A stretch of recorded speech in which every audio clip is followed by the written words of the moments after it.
ఇంటికి వస్తారుగా, అప్పుడు వాళ్ళ సంగతి చెప్తా. రాగానే ఇక్కడ జరిగిన దానికి అక్కడ కౌంటర్ ఇస్తా. ఏం చేస్తావు? దెబ్బ మీద దెబ్బ పడితే గాని పడగ లేపటం మానరు. వాళ్ళ ఆలోచనలు ఇటు మళ్ళకుండా ఇంకా ఇబ్బంది పాల్చేస్తా. నా అవమానానికి 100 రెట్లు అవమానపడేలా చేస్తా. బావుంది. నువ్వు ఆ పథకం అమలు చేసిరా, ఈ లోపు నేను ఆ ఆస్తి తిరిగి వాళ్లకు దక్కకుండా ఉండే ఏర్పాటు చేస్తాను. ఏమంటావు? మీ పని చెప్తా.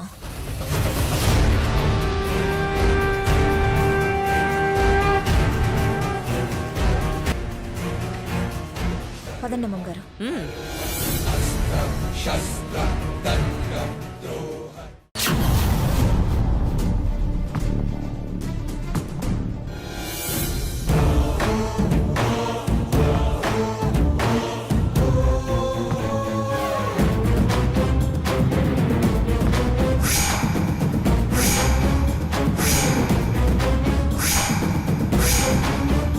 ఎవరా మీరు? మా ఇంట్లో దూరి మా సామాన్లు బయటపడేస్తున్నారు. ఇంకెవరు? ఆ మొదనష్టపు చేయిస్తున్నట్టుంది. చెప్పడానికి తనెవరు, పారేయడానికి మీరెవర్రా? ఆగు పెదైనా. చూడు, మమ్మల్ని దాటి లోపలికి పోవాలని చూస్తే మంచిగా ఉండదు. నన్ను నా ఇంట్లోకి రావద్దనడానికి మీరెవర్రా? నా సామాన్లు మీరెలా బయటపడేస్తారు? మీవో ఎవరివో మాకు తెలీదు. మా అమ్మగారు పారేయమన్నారు, పారేస్తున్నాం. మీరు ఎవరివో తెలుసుకోండి.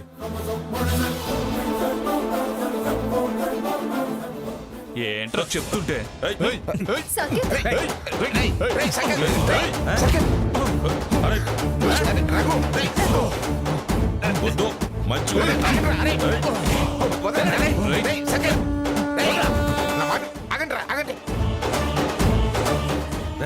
చంపేస్తాను. ఎవర్రా? ఏంట్రా మీ దౌర్జన్యం? దౌర్జన్యం వాళ్ళది కాదు, మీది. ఇంట్లో సామాన్లు బయట వేయిస్తూ మాది దౌర్జన్యం అంటావేంటి? చేసింది చాలేదా? జరిగింది సరిపోలేదా? అక్కడ మొహం చాటేసి వచ్చి ఇక్కడ ఇలాంటి ముదనష్ట పని చేస్తున్నావా?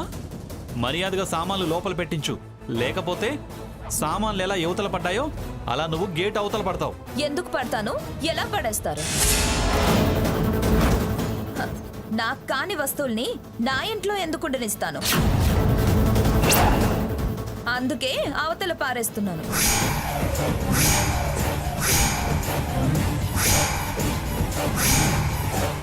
మీకు మీవంటూ మిగిలినవి ఇవే. అన్ని బయట పడ్డాక ఎవరి సామాన్లు వాళ్ళు ఏరుకెళ్ళండి.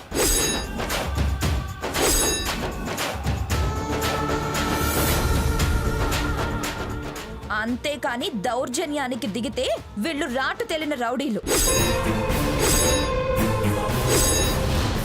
ఇరగదీసి ఎముకలు విరిచి మూట కట్టి అవతల పారేస్తారు. చాచి కొడితే పళ్ళు కట్టించుకోవడానికి దవడలు పనికి రాకుండా పోతాయి. వాళ్ళు రౌడీలైతే నా మనవల చేతులు గాజులు తొడుక్కొని లేరు. నిన్ను వాళ్ళని ఇరగదీసి పారేస్తారు. కొడతారా? కొట్టమని చూస్తా. ఏంటే కొడతారా అంటావు? నిన్ను సాకేత్ ఆగు. ఏంటి అన్యాయం? ఎందుకింత తెగబడిపోయావు? చెప్పానుగా, పరాయి వాళ్ళ వస్తువులు నా ఇంట్లో ఉండద్దు, పారేస్తున్నానని. మేము నీకు పరాయి వాళ్ళం కావచ్చు గాని ఇది నా ఇల్లు. నా ఇంట్లో నువ్వు పరాయి దానివి. నీ దౌర్జన్యం ఏమిటి? ఏం పెద్దాయనా, ఇది నీ ఇల్లా? ఎలా అవుతుంది? ఈవిడ గారు తన యావదాస్తిని నాకు రాసిచ్చిన తర్వాత ఇంకా ఇది మీదెలా అవుతుంది? మాయ చేసి నువ్వు అమ్మమ్మ గారి యావదాస్తిని రాయించుకోవచ్చు, కానీ ఇది తాతయ్య గారి పేరు మీదున్న ఇల్లు. దీన్ని రాసిచ్చే హక్కు, అధికారం అమ్మమ్మ గారికి లేదు. దీన్ని స్వాధీనపరుచుకునే హక్కు, నాది అనే హక్కు నీకు కూడా లేదు. ఆహాహా, ఏం లా పాయింట్ పట్టారు మాజీ executive chairman of Manga pharma private limited Shrimati Sitamahalakshmi garu. ఈ మాత్రం ఆలోచన లేందాన్ని అనుకున్నావా? లక్ష్మీదేవిని పోగొట్టుకున్న సీతామహాలక్ష్మి గారు బినామీలు వాళ్ళు సొంతదారులు కారు. నా భర్త బినామీ ఏమిటే బిత్తిరిదానా? ఇది ఆయన ఆస్తి. అబ్బచ్చా, హా, మీ మాట మీరే మారిస్తే ఎలా? నాలుగు తగిలించి అవతలకు లాగి పారిగా దాంతో మాట్లాడి తాతయ్య. హలో, తగ్గితే అయ్యో పాపం అని నీకైనా కాస్త చోటిస్తా, లేకపోతే చాప చుట్టుకొని చంకన పెట్టుకొని పోవాల్సి వస్తుంది. చాప చుట్టలు చేతి సంచులు పట్టుకుపోవాల్సిన కర్మ నాకేంటే? ముందు ఈ ఇంటి మీద నీకున్న హక్కేంటో చెప్పు. దానికి హక్కేమిట్రా? ఇది ఆయన ఇల్లు. హలో పెద్దావిడ, వివరంగా నేను చెప్తే మీరు తలంచుకోవాల్సి వస్తుంది. తమరే చాలా సార్లు పిఠాపురం వంశానికి పేరు ప్రతిష్టలు తెచ్చాను, నల్లకోటు తప్ప చేతిలో పచ్చ కాగితం లేకపోయినా మా నాన్న మెచ్చాడు, నేను మెచ్చాను, పైసా పైసా నా కష్టంతో కూడేసి కట్టుకుని పెంచానన్నారు కదా అమ్మమ్మగారు. హహ, మరి అలాంటప్పుడు ఇది మీ కష్టార్జితమా వారి స్వార్జితమా చెప్పండి? మాజీ న్యాయమూర్తులు, మీరు గుండెల మీద చెయ్యేసుకొని చెప్పండి. న్యాయం చెప్పండి, ధర్మం తప్పద్దు. ఏమిటే నువ్వు అన్యాయంగా ప్రవర్తిస్తూ న్యాయం చెప్పండి, ధర్మం చెప్పండి అంటూ గుండెలు కొట్టుకుంటున్నావు? నేను జడ్జి గారిని అడుగుతున్నా, తమరు ఇంటర్ఫియర్ అవ్వకండి. మా హక్కుల్ని కాదనే హక్కు నీకెక్కడిదే? నా కొడుక్కి ఉంది. ఇది మీద నమ్మి సొమ్ము చేసుకుని నా కొడుక్కి అన్యాయం చేస్తున్నారని మైనర్ దావా వేస్తా. వాడు మేజర్ అయ్యేదాకా దీన్ని నా ఆధీనంలోనే ఉంచుకుంటా. అది సాధ్యమయ్యే పని కాదు. అవునా? ఆ హ, కావాలంటే ఇదిగో చూడండి, దావా వేసిన స్టే.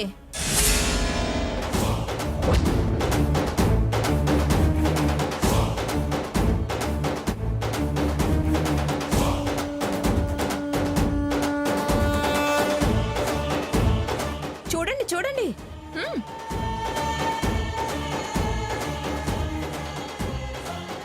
అన్నీ తెలిసిన మీరే అలా అంటే ఎలా తాతయ్య? ఏది సాధ్యమో ఏది అసాధ్యమో మాజీ న్యాయమూర్తులు మీకు తెలీదా? ఇది బినామీ కాదంటారా? నేను నిరూపిస్తా. ట్యాక్స్ ఎగవేతకు వేరుపడ్డట్టు కాగితాలు సృష్టించి విడాకులు తీసుకొని కలిసి బతికే వాళ్ళు కోట్ల మంది ఉన్నారు.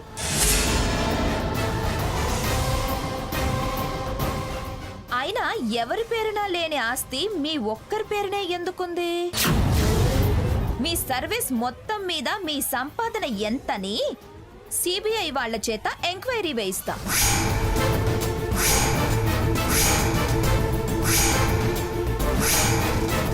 అప్పుడు ఆస్తితో పాటు పేరు చెడిపోతుంది. ఆలోచించుకోండి తాతయ్య. నీ దుర్మార్గానికి అంతులేదు. వీళ్లకు వాటాలు పంచాలని నీ పంచన చేర్చుకొని నన్ను దుర్మార్గురాలిగా మార్చావు. దుర్మార్గానికి దిగాక అంతేంటి అదుపేంటి? వెళతారా లేకపోతే నన్ను వీధికెక్కమంటారా? అంతదాకా వస్తే ఇల్లు సీజ్ చేయిస్తాను.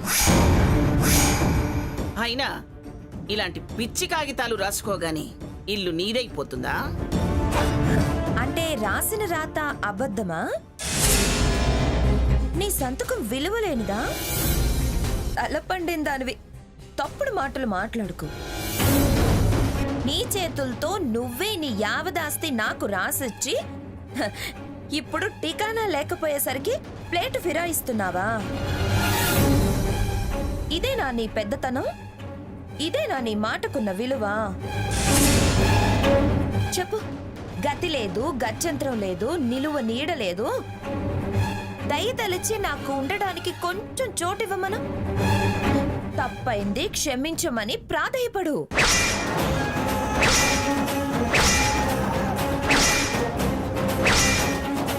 ముష్టేశాననుకొని మీ సామాను లోపల సర్దించి మరీ వెళతా.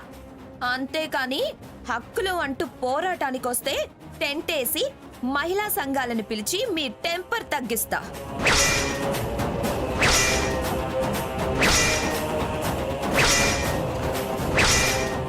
అయినా కక్కిన కూటికి ఆశపడే నీదేం పెద్దతనం. ఏయ్!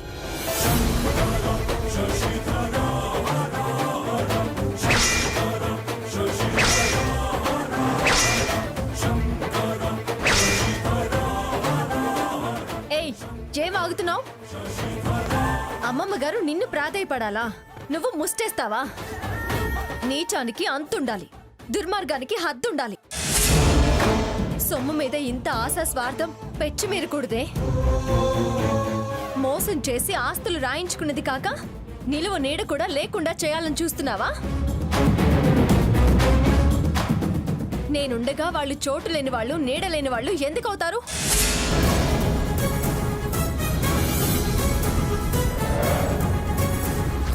నీ పాపం పండే రోజు దాపరించే ఇలాంటి పాపిష్ట పనులు చేస్తున్నావు.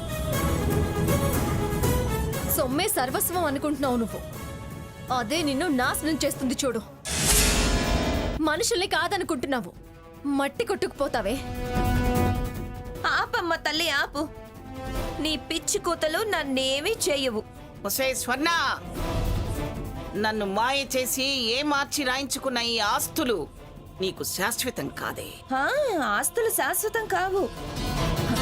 మరి ఎందుకు ఇంటి కోసం పాకలాడుతున్నారు? ఉన్నారుగా దరిద్రపు సంత, వాళ్లతోనే ఉండండి. దరిద్రం అనుభవించండి. లేదు, రిచ్గా సుఖపడాలి అనుకుంటే సారీ చెప్పిరా. నీకు మాత్రమే నాతో ఉండే అవకాశం ఇస్తా. అయినా నీ దయా దాక్షిణ్యాల మీద బతకాల్సిన అవసరం మా గ్రానీకేంటే? నీ మోసం నిన్ను వెక్కిరించిన రోజు నువ్వే తిరిగి మా గ్రానీ కాళ్ళ దగ్గరకు వస్తావు. అప్పుడు చెప్తావు నీ పని. అమ్మమ్మ గారి శత్రువులతో చేయి కలిపి వాళ్ళని ఇప్పుడు గెలిపించి నువ్వు ఆనందపడుతున్నావు. కానీ వాళ్ళు నిన్ను తప్పకుండా చావు దెబ్బ కొడతారు. ఆస్తే ముఖ్యం అనుకుంటున్నావుగా, ఉంచుకోవే, నెత్తిని పెట్టుకుని ఊరేగు. అమ్మమ్మ గారు రాసిచ్చిన ఆస్తి మొత్తం ఒకెత్తైతే అమ్మమ్మ గారు ఒకెత్తు. దైవాన్ని దూషించిన వాళ్ళు, మనుషుల్ని ద్వేషించిన వాళ్ళు బాగుపడరు అనేదానికి రేపటి రోజున నువ్వే సాక్ష్యంగా నిలుస్తావు. అమ్మమ్మ గారి ఆశీర్వాదంతో ఆవిడ పక్కన నిలబడి ఇంతకు 10 రెట్లు ఆస్తి, పేరు, ప్రతిష్టలు సంపాదించి చూపిస్తాను. మేమా స్థాయికి ఎదిగేలోపు నువ్వు అధమ స్థాయికి దిగజారిపోతావే. మనుషులు, మమతలు ముఖ్యమని గుర్తుంచుకో. ప్రేమానురాగాల కోసం పరితపించే రోజు నీకు తప్పకుండా వచ్చి తీరుతుంది. ఆ రోజు రాకపోతే నేను నా పేరు మార్చుకొని నీ కాళ్ళు పట్టుకొని నిన్ను క్షమాపణ అడిగి అనామకంగా బతుకుతాను. జరగబోయేది అదే. నువ్వేదో నువ్వుల గింజలతో, తులసాకులతో నూనెలు తయారు చేస్తూ అదేదో పెద్ద ప్రోడక్ట్ అని విర్రవీగుతున్నావు. వాటి బతుకు తేలుస్తా, నీ బతుకు సాగకుండా చేస్తా. అప్పుడు డబ్బు ముఖ్యమో కాదో నీకు తెలిసొచ్చేలా చేస్తా. ఏ ధైర్యంతో నువ్వు ఛాలెంజ్ చేస్తున్నావో ఆ ధైర్యమే నీకు లేకుండా చేస్తా. నీ నమ్మకాలు అపనమ్మకాలని నిరూపిస్తా. మానాభిమానాలు లేని దానివి, దాని ఆత్మాభిమానాన్ని నువ్వు జయించలేవే. అందర్నీ వద్దనుకొని నువ్వేం పాముకుంటావో, నువ్వేం బాగుపడతావో నేను చూస్తానుగా. చేతనైంది చేసుకోండి, అంతేగాని నా వాకిట్లో నిలబడి వాదన చేయకండి. వెళ్ళండి అవతలికి.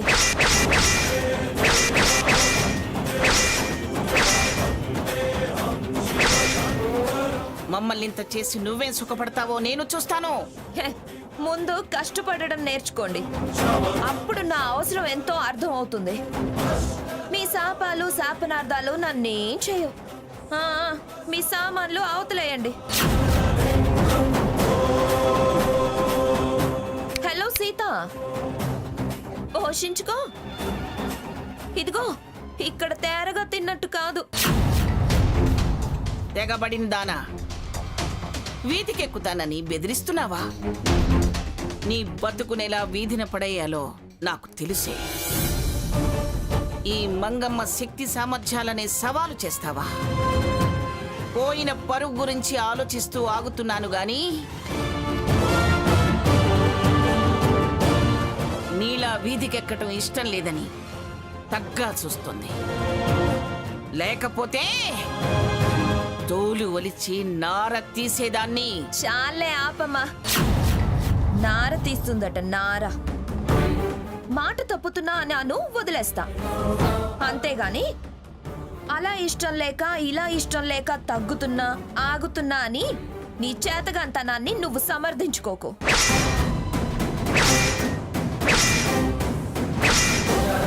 నీ ముద్దుల మనవరాలు నిన్నెలా పోషిస్తుందో ఈ ఇల్లు దాటాక గానీ అర్థం కాదు. ఏంటే అర్థమయ్యేది? నువ్వేదో మమ్మల్ని అందరినీ పెంచి పోషించినట్టుగా మాట్లాడుతున్నావు. నీలాంటి దుర్మార్గ పనులు చేయాల్సిన అవసరం మాకు లేదని చాలాసార్లు చెప్పాను. మాకు అమ్మమ్మ గారు దైవంతో సమానం.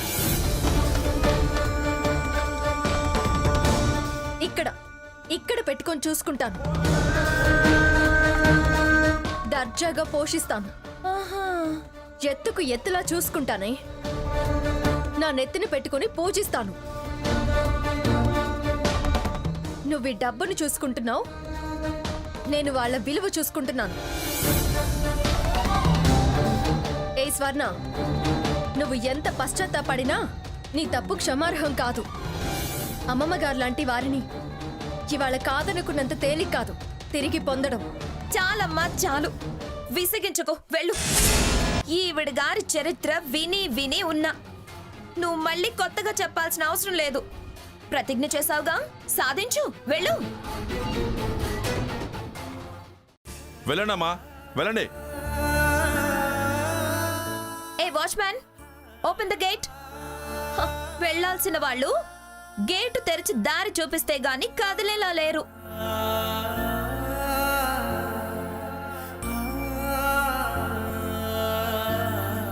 అమ్మమ్మ గారు పదండి.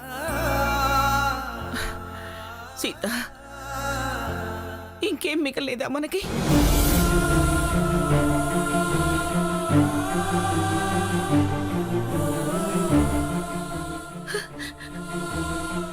ఇక్కడేం మిగలేదా? ఎందుకు మిగలలేదు మంగ? మన ఆనందాలన్నీ ఇక్కడే మిగిలాయి. కానీ తీసుకుపోయే హక్కు మనకు లేదు.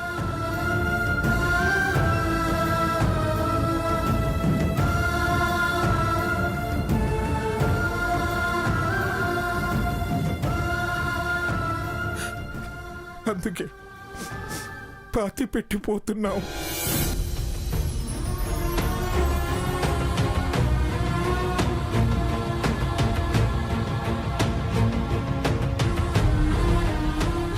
తాతయ్య ప్లీజ్ ఊరుకో. గ్రానీని ఇంకా ఏడిపిస్తున్నావు. అవును తాతయ్య.